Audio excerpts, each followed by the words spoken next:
It's been a beautiful but hard process, and it requires a lot of work to keep in the public eye. Amy Novotny is our guest today on CallumConnects Micro-Podcast. Dr. Amy Novotny is the founder of the PABR Institute and co-author of 2 Amazon #1 best-selling books and 1 Wall Street Journal best-selling book. She's an ultramarathoner and an award-winning nature photographer. A hurdle I faced as an entrepreneur was having to shut down my business a year after I had started it. It was a profitable business. I was very excited and growing fast. And then the COVID pandemic hit and I was told I had to shut it down and basically start over my business. I switched to a virtual aspect and began coaching people in the same type of material that I did prior to COVID.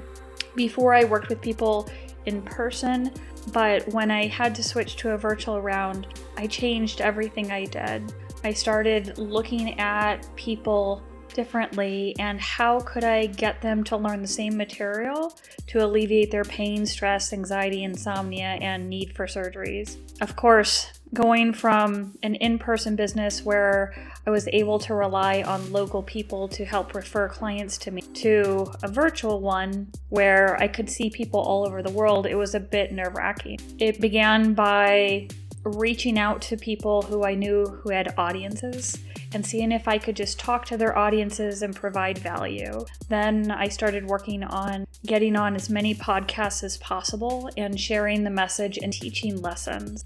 I also started to do daily lives on Facebook, explaining and teaching people and just helping them cope with all the stresses of the pandemic. My name got out there and I began working with various people from all over the world in countries as far as Australia, New Zealand, to Europe, to North and South America. And it's been a hard and interesting journey, but it kept me really testing the waters. And once I realized that people truly benefited from learning virtually, I was able to use that in marketing and use it to explain to people how much better off they are learning in a virtual environment than in person. Of course, people push back and say they always learn better in person, but then when I tell them that in person, they often rely on me to do the work for them instead of them actually learning the process, they're more willing to do a virtual session. The other thing is we can record all of our virtual calls